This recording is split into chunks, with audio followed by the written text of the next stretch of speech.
Welcome to Design Downtime, the podcast where we celebrate the joys of living a balanced creative life. I'm your host, Guy Siegel, a design director in Toronto, Canada, and I invite you to join me on this journey as we redefine what it means to be a successful design professional. Let's break free from the shackles of hustle culture and embrace the full spectrum of human experience, because life is too precious to be spent only in pursuit of productivity. Today, I'm thrilled to talk to Dan Brown. After running boutique design firm 8 Shapes for 18 years, Dan struck out on his own, starting Curious Squid Design Lab to continue providing high-quality information architecture and UX consulting to enterprise organizations. Through Curious Squid, Dan helps product teams build complex products to align with user needs while meeting business objectives. During the COVID-19 pandemic, he produced the podcast A Lens a Day, conversations about information architecture, and currently co-hosts and produces the podcast Unchecked, the architecture of disinformation. Dan's passion for information architecture is eclipsed only by his passion for board games. Dan, welcome to the show. Guy, it's fantastic to be here. Thank you for having me. It's a pleasure. And today, you're going to talk about a subject that's near and dear to my heart, board games. Yeah, I'm excited to do it. I'm amazed it took me this long to get to this subject. I am too, but I kind of understand it. I mean, as you pointed out in your intro, I am a fairly regular podcaster, and I have not been this nervous to do a podcast ever. And I think it's because board gamers can be very passionate, opinionated, thoughtful about the hobby. And I'm really worried about getting something wrong. I'm really worried about missing something too. It's such a vast hobby, and it's such a vast market of games. I saw someone who follows the industry very closely, said that 2,000 new board games come out every year, which is just a tremendous number of board games. And there's just no way to stay up on it all, but it also means that there's something out there for everyone. So like I said, I don't blame you for taking this long. I'm honored to be the person to represent board games, and hopefully I will not be quite so nervous as we get into the conversation.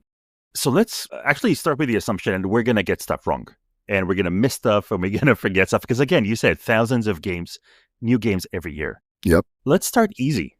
Let's ease you into this with my usual first question, the origin story. How did you get into, let's say, hobby board games?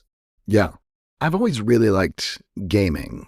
I would say that I didn't play a lot of games as a kid because, I don't know, games in the 70s and 80s just weren't as compelling.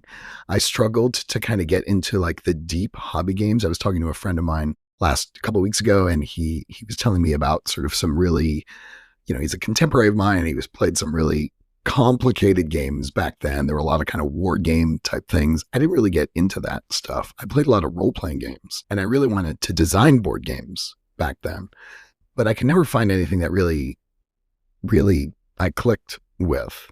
So the extent of my experience back then was Monopoly, and my sister and I would always just get into enormous fights over that game.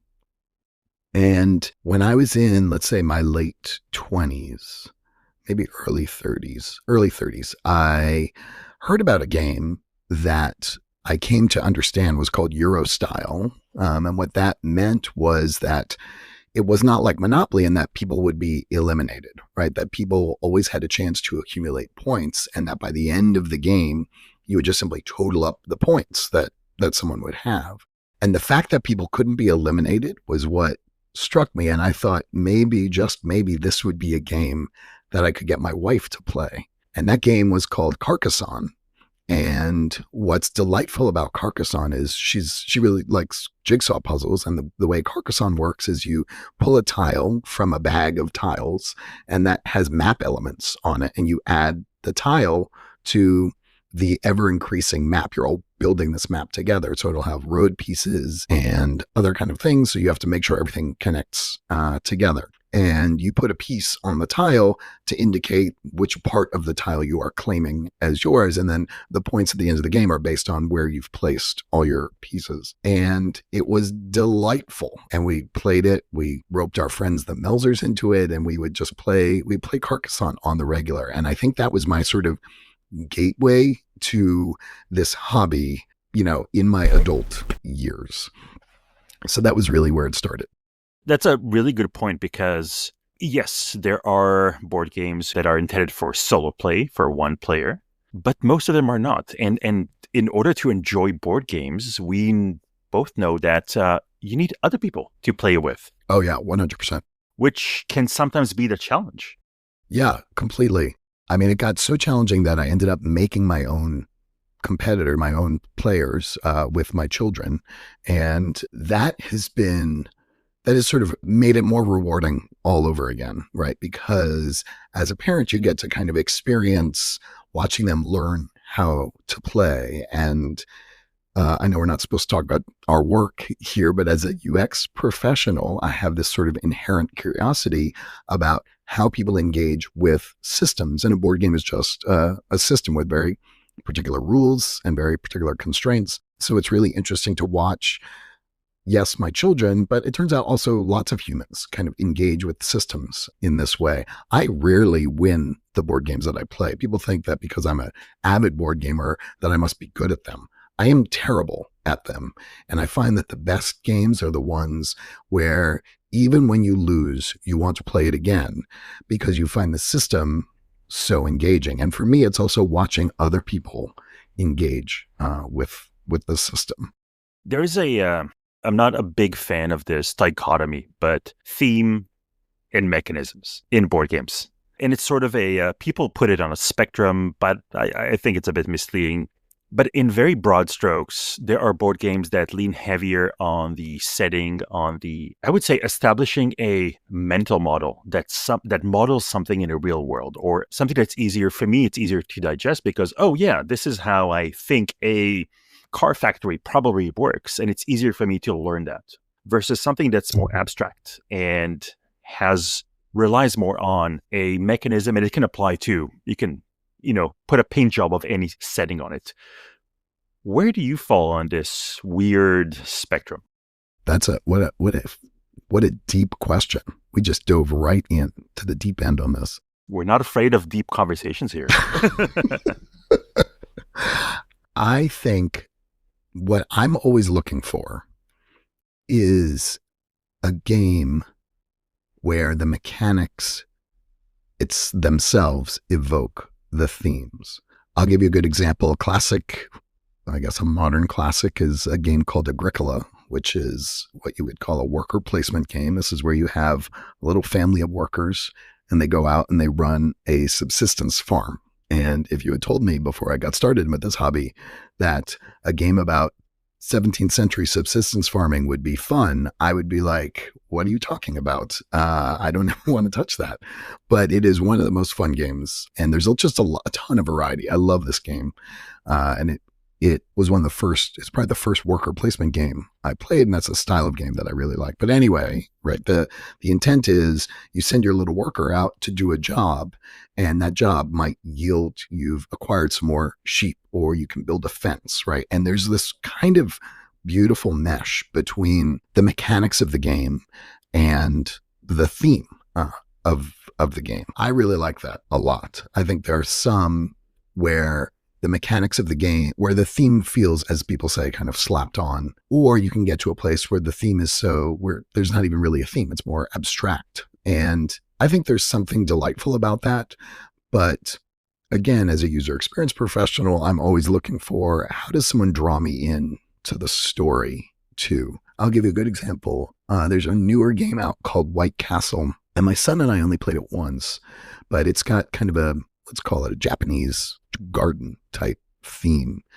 And the mechanics do feel somewhat separate from the theme, but it's a very delightful, very sort of aesthetically pleasing game. too. And there's this little bridge and the dice sit on this bridge. It's very cute. So I'm really drawn in by that, even though it feels like the theme is really meant to kind of help sort of ground the game, but not necessarily is what the game is about, if that makes sense.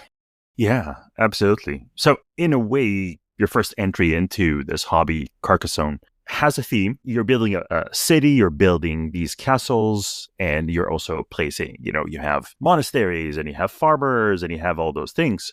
That is also helps establish that kind of world that you're imagining yourself into, right? You're this model of this is what a medieval countryside looks like in a way.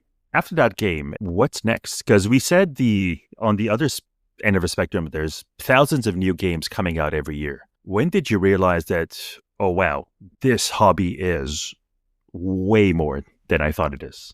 That's tough. I don't remember what happened next because there's clearly something happened because I went from owning Carcassonne to owning hundreds of games. And so obviously something happened in there and I must have blacked out during it. But some of the games that I gravitated towards were things that I could engage my kids with. One of the reasons why I went towards Agricola was because it was such a, where the theme was very visible in the game. And in fact, we almost used it as a toy before we used it as a game, right? This sort of, a lot of the elements are kind of fun to just set up your own little farm without playing the game. Another early game that we did was Dominion, which is kind of a classic deck builder game. I've since sold all my Dominions because we don't play it anymore, and it sort of lost its shine. But it was a great game, and it's a deck builder is a very common mechanism. There's a lot of deck builder type games out there, and this is one of those things where the theme feels very separate, like from the mechanism of the game itself. In a deck builder, you have a deck of cards. You can buy new cards to add to your deck or use the cards to generate points. And that's different in every game. In some of these, you can use the cards to defeat enemies as well. Another way to generate points. With Dominion, you're trying to buy kind of different sizes of estate. And again, the mechanism was simple enough where my children, when they were young, could kind of pick up on what they needed to do. They could use the points to, spend money to buy a new card or spend money to buy points, essentially. It was a very, very simple mechanism. So that was sort of the next step of the game obsession, was like trying to find things that I thought would appeal to the folks in my household and that I could sort of get my kids involved with. I think the next game I became really obsessed with is a game called Seven Wonders. And this is what they call a card drafting game, where you have a hand of cards and literally the whole game is you put down a card and you pass your hand to the next person. And it's kind of this very simple, very elegant mechanism that can end up doing a whole lot depending on what card you put down. One of the things I liked about this game was that everyone plays at the same time. So you all put down a card together, which meant it moved very fast. It wasn't directly competitive, right? I wasn't doing things necessarily to hurt other people. And so that appealed to the folks in my household who don't like that kind of direct competitiveness. That game is still in my collection. And in fact, I lent it to my older son who's now in college. And he's been getting his college friends interested in that game. It feels really good to kind of pass that along. But anyway, that was sort of the next game. And then I think it sort of snowballed from there. So I definitely remember, I think we had similar path in sort of starting the collection. And a lot of it was driven by what I think my wife and my family would engage with. Sometimes I was incorrect. I am often incorrect. That is a game I lose frequently. Oh, guessing the game that they would play, that they would like. I'm getting much better at it. I've only known my wife for 30 years, so I still have some time.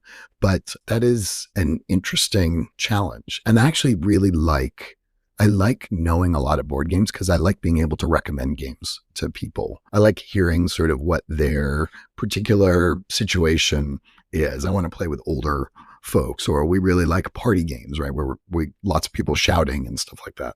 So I love hearing about that stuff and being able to recommend games based on, different situations. But I'm sorry, you were saying.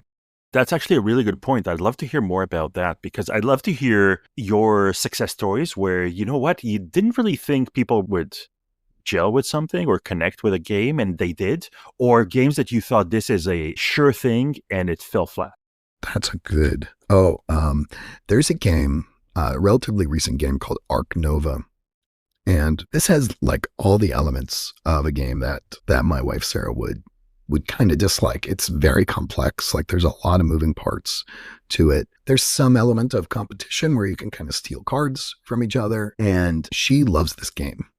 And I think it's because this is one of those games where the theme and the mechanisms are like very closely tied together because you're building a zoo. And so you have a little map in front of you and you can acquire these different tiles she likes things with tiles, I guess, you can add to your zoo. And I didn't think, I asked her to play with us. I was like, this is really complicated. There's just so much going on. It's hard to keep track of everything. The main mechanism of the game is not especially intuitive. And every time I'm like, should we play a board game? She's like, can we play Arc Nova? So this is one of those games where I was like, I didn't think this was really going to fly, but it ends up being her favorite game. Now I'm hopeful that they come out with a slightly simpler version because this is one of those games that takes a long time to set up. And then we can never finish it. And in our house, we can't leave games set up because we have cats. And cats are notorious anti-board game. They have anti-board game bias. So I really got into a style of game called an engine builder, which I think is really what Arc Nova is. This is where you sort of accumulate cards, usually, that have different abilities on them. And every turn, those abilities might activate, right? And so you want to try and build a tableau of cards that all work well together to generate points. That's what an engine builder is. There's a very, very popular game out. It's been out for several years now called Wingspan. That's considered an engine builder. You're collecting birds, and those birds kind of have different abilities. And depending on what you play, all those abilities may activate to generate more points, ultimately. Arc Nova is an engine builder, but what's cool about engine builders is you can kind of continue to pare them down until it's very, very basic. I played an engine builder that I really liked. A good friend of mine, Kim, recommended it, called Furnace, and it is like the most basic engine builder. I love it. I think it's really cool how pared down you're basically running, to be honest, like a 19th century kind of factory, basically. Yeah, it's very much age of industry. Yes, yeah. But again, the actual theme is almost irrelevant to how the mechanism works, unlike Arc Nova, which feels a little more closely tied. It feels like the most pared down engine builder that I've played. I loved it. Everybody else I played with hated it. And now it sits on my shelf just waiting for me to be able to pull it out with someone. And I've been fascinated. I've collected a few engine builders because I'm sort of really interested to see sort of how what's between Furnace, which I think is a very basic one, and Arc Nova, which is a very complex one. Wingspan is somewhere kind of a little closer to Furnace, I would say. Are there what else is out there? The one that we acquired that I did think Sarah would like, and we played this with our friends, is called Earth. And you build this tableau of trees, basically. I really like that one. That felt sort of like a nice, not too overly complex, really nicely themed because it was about trees and kind of enough interesting decision making that you can make on each turn. Okay, I'm going to mention the word design. We got to do it. I'd love to hear your thoughts about the board game, the game itself as an aesthetic object. One of the great things about turning 50 is that you can start to justify acquiring things because they are like having art in your house. And so even if I never play a game, I feel like merely owning the game gives me pleasure, which is, I think, a little unhinged, but it is a rationale that works. I just acquired through Kickstarter a game called Artistry. And I did it, Sarah found it because it has is an Art Nouveau theme. And the artwork on these cards is stunning. I opened the box and I don't think I even ordered anything particularly premium, but the components were freaking gorgeous. It was two boards, and they were both had wooden borders. It's a bunch of kind of resin tiles with little designs on them, and a bag to put the tiles in. The cards were gorgeous. And I was like, this truly does feel like a work of art, and it makes me want to play it more. And I always like to think of myself as like, you know what? If it's just a bunch of cardboard, I'll do it. I'll give it a try. But there was something that really drew me in to the aesthetic. Let me give you another example. And I think this is a really interesting point. If we could also not just talk about design, but maybe talk about the state of the world at the moment, because board games really exploded in the last, let's call it 10 years. And it's been exploding. And I think one of the consequences of that explosion is a greater investment in the quality of the components themselves. I had pre-ordered Matt Leacock's new game, Fate of the Fellowship. Matt Leacock is a designer. He created one of the biggest games ever called Pandemic. He is sort of the king of cooperative games, and cooperative games were huge. And for a long time, Matt Leacock was really the only one doing good co-op games.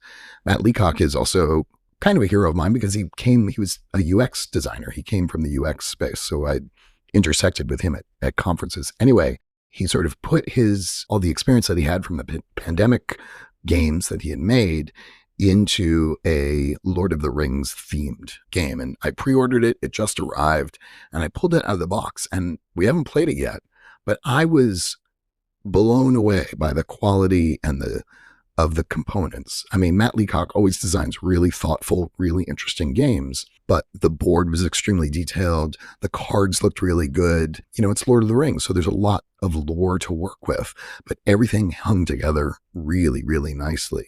And again, I'm super excited to play this game. We're obviously huge Lord of the Rings fans, obviously huge fans of cooperative games, but just seeing the quality of these components really drew me in. But we're sort of at the tail end of this, I think, because of where the world is at the moment. It's going to become much more expensive to make games of this quality. And I don't try not to predict the future, but I'm genuinely curious to see what happens to games moving forward as this, kind of the pressures of the global economy continue to make it much, much harder for the U.S. and North America to interact with other parts of the world. Anyway, you had asked about aesthetics, and that was what these two games just came into my collection. I was like, I feel like we've taken a step up, but I'm not sure that we're going to continue that progress, at least in the near future. You mentioned Matt Leacock came from the world of UX, and I know that every person who is an avid board gamer, or most of them, have at some point designed at least one game. How many have you designed? That is a good question. I end up designing mostly role-playing games, storytelling games. And I know you've covered that already, so we don't have to go there. I think in part because I have such high standards for the playability of a game that I don't think I could live up to those standards. When the kids were younger, I really did try. My older son has a keen and persistent interest in marine science. He's studying that now in college, but that interest started when he was 4. And so I feel like I'm sort of constantly, back then I was really trying to design a game that he and I could play about studying the ocean. And since then, there have been a ton of games about studying the ocean. So I did design a work-related game called Surviving Design Projects. I mean, it's been out for almost 15 years now. I didn't do anything special with the mechanism. It's a mechanism that's well worn. It's is in Apples to Apples is a game that I stole it from. It's also used in Cards Against Humanity. And the intent, it's a very sort of Dan intent, if I can specify it like that, which is not really about the game itself, but about the conversation that people have when they play the game. And the intent of the way the game is played is that people someone plays a card that describes a complicated situation, let's call it sort of political situation in a design project. Maybe someone introduces new requirements at the last minute, or a decision maker can't actually make a decision, right? So common challenges that we face on design projects, and everyone else makes a suggestion for how to deal with this situation. And the intent was to give people a safe space to practice their kind of collaboration skills, their conflict resolution skills, without actually having to be in a real conflict. So that's, I would say, besides the role-playing games that I've designed, I've not designed a board game with the exception of this card game. It actually sounds fascinating. In the beginning, you mentioned that you're concerned about making mistakes when you talk about these board games. And that, to me, immediately brings up the board game community. How are you engaging, if at all, with the board game community? I have to admit, I don't really engage with the board game community. I like watching short videos, but I don't really have time to watch long videos about board game reviews. I like kind of, poking around on boardgamegeek.com to see what they term the new hotness is. Like, what are people talking about? What games are people interested in? And that's really the extent of it.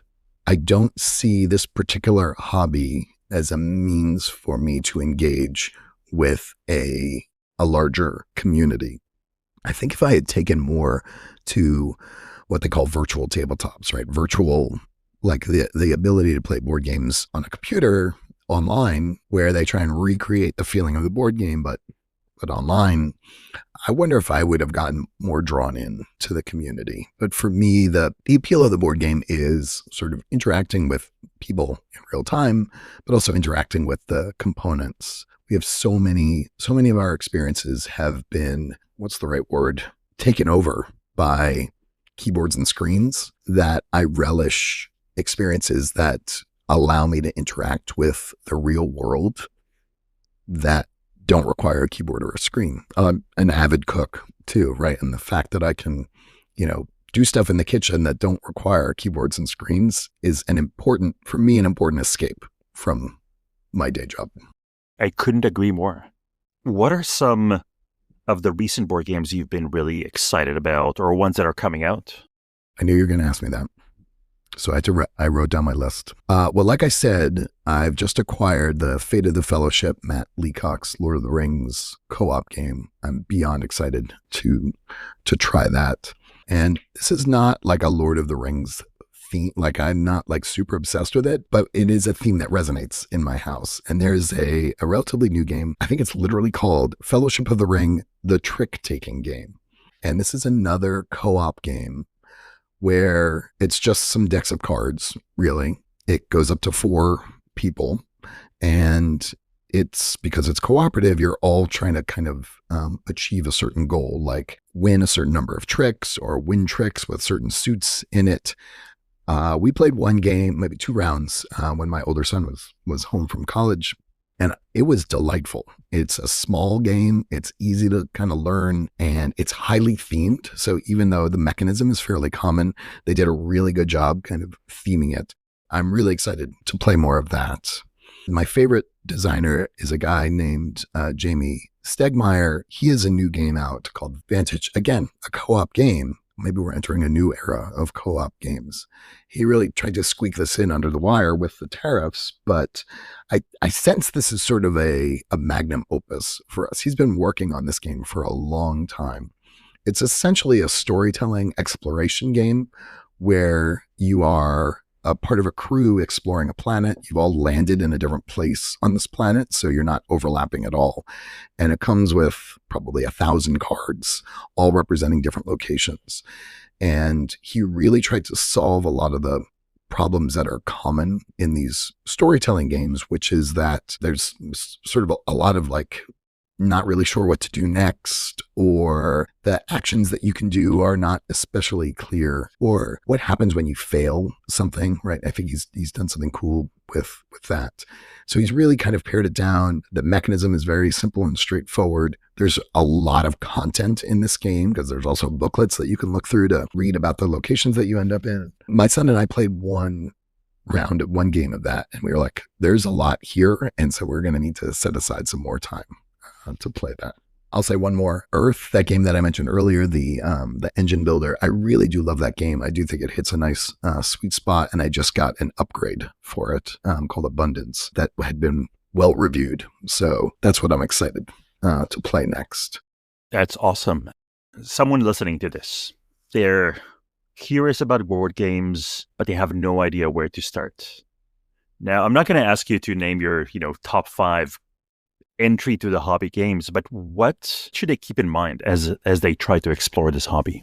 What a great question. First of all, find your what the hobbyists call the FLGS, Friendly Local Game Store.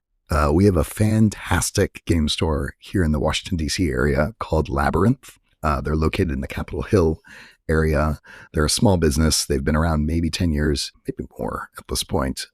We know the owner pretty well. She knows us. It's sort of like my Cheers, right? I walk in there and everyone knows me, even though I only go a couple times a year. And what's great about what Kathleen is doing there is that she hires people who know games, not all games, but they know enough about games. So, and each one sort of has their different area of expertise. I think that person should go, if you want to get into board games, go to your friendly local game store and just tell them that you want to try a game, and they will have a bunch of recommendations. Here's what I would say you should say to that person for a game recommendation. How many people are you going to play with? Because there are games that work better for 2 and games that work better for 4 and games that work better for more. So knowing like how many people are you playing with? With my older son off in college, my wife not super excited about playing board games. I'm acquiring a lot of like 2-player games, like literally head-to-head games. So me and my younger son can play together. Talk to them about the degree of competitiveness that you are comfortable with. Sometimes, at one end, we've got like chess, right? Very directly competitive. You are trying to eliminate the other person's king. And on the other end, we've got cooperative games where you're all working together against the game. And there's lots of variation in between. Maybe it's like, we want to each try and win, not together, but individually, but we don't want to like harm each other. Like, can you recommend games based on that? And then the last thing I would say is like, how nerdy are you about rules? Because I love reading rule books.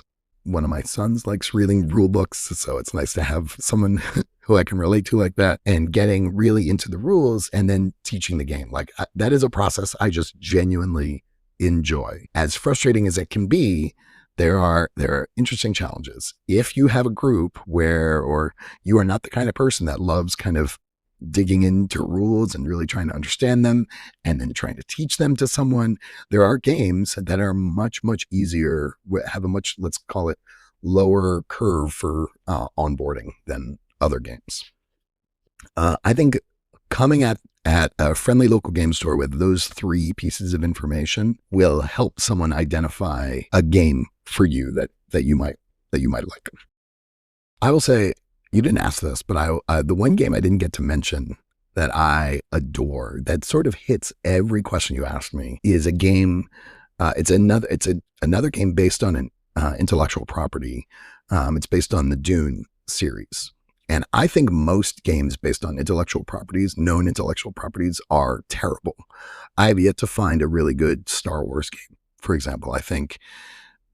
I don't know what it is about that franchise. It is very difficult to make a enjoyable game about it.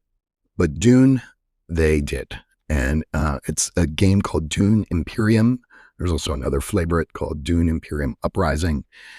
There is something about this game that is so compelling. I've played a bunch of configurations. My good friend Kenji brought his family over and we played 6-player Dune Imperium Uprising. You play 3 against 3. It works great with 3 as a 3-player game or as a 4-player game.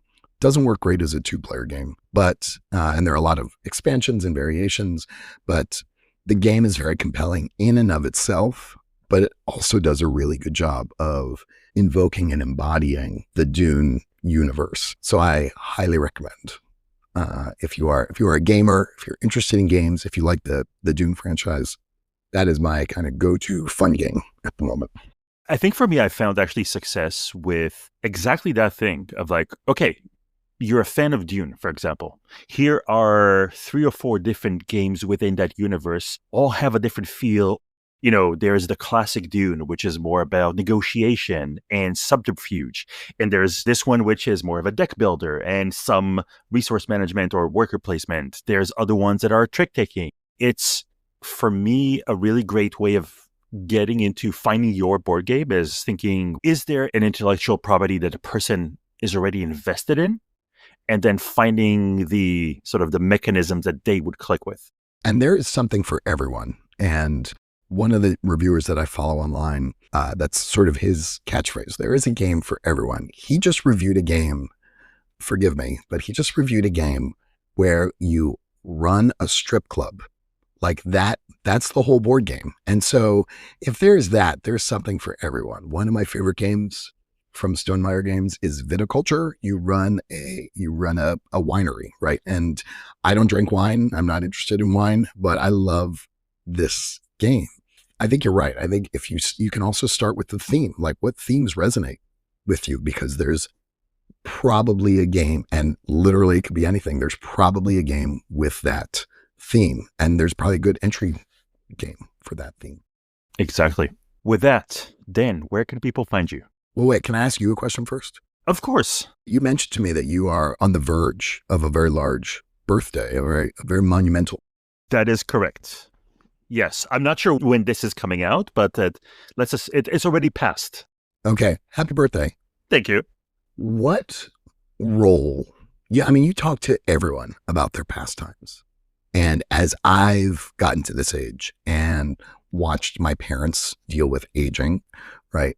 Watch my kids try and kind of figure out a world where the word career means something different than it did when I was starting out. What do pastimes mean to you? Based on like everything that you've talked to folks about, I feel like we're going to become less about being designers and more about these pastimes. Help me understand, like, having had these conversations, what role do pastimes play in your life? A lot of them are about exploring different perspectives. I think board games for me play a really key role in that they allow me to enter a model of the world or a model of that I'm engaging with that I have no familiarity from my daily life. Like you said, playing a game where you, in 18th century France, you make dresses and costumes for people who go to Louis XV ball. One of my favorite games. It's not really my lived experience, but there is so much. I love the imagination and the immersion of putting myself into that and living there for an hour and a half. That's awesome. And do you think the role of games is going to change in your life as you've kind of tipped over this milestone? I don't think so. I think it's going to I'm definitely going to continue honing what I love or what I'm looking for in board games. Become more picky in a sense. Exactly. But it is definitely something that I see myself continue to engage with. And again, I love how you take pieces of wood or paper or cardboard or plastic, and there's a whole world that comes out of that. This is sort of, I mean, I know we're not supposed to tie it back to design, and I never would do this in any other circumstance other than with you.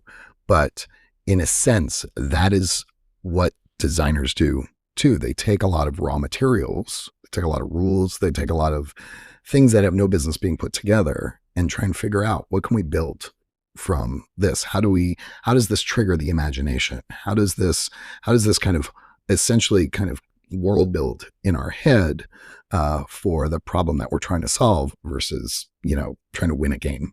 But I love the cognitive experience that comes from both of these activities, which starting with things that are meaningless initially, and that we kind of inject meaning and build these worlds in our mind from them. I love it. Exactly. And I see it performing the same function that art has in creating a world out of things that are light, ink, color, paint, those kind of things. Sound. Thank you for answering my question. Thank you for asking a wonderful question. And with that, Dan, where can people find you? I do most of my writing now on LinkedIn, for better or for worse. So I'm Dan Brown on LinkedIn. I also have a podcast called Unchecked, and you can find that wherever podcasts are. I wish I had kind of a board game presence, but I don't really, except every year I attend a conference. It's a small conference called the IA Conference, IAC. Next year, it'll be in April in Philadelphia. And I, for the last few years, have been hosting a board game night at IAC. When you get a lot of information architects in one space, they tend to want to play board games or do karaoke. And I run the board game. So if you want to come and talk about or play some board games in a very friendly, safe, and welcoming environment, please come to the IAC next year. Awesome. Thank you so much for joining us today. Thank you for having me. This is all for this episode of Design Downtime. Thank you for joining me. And until next time, I hope you enjoy your downtime.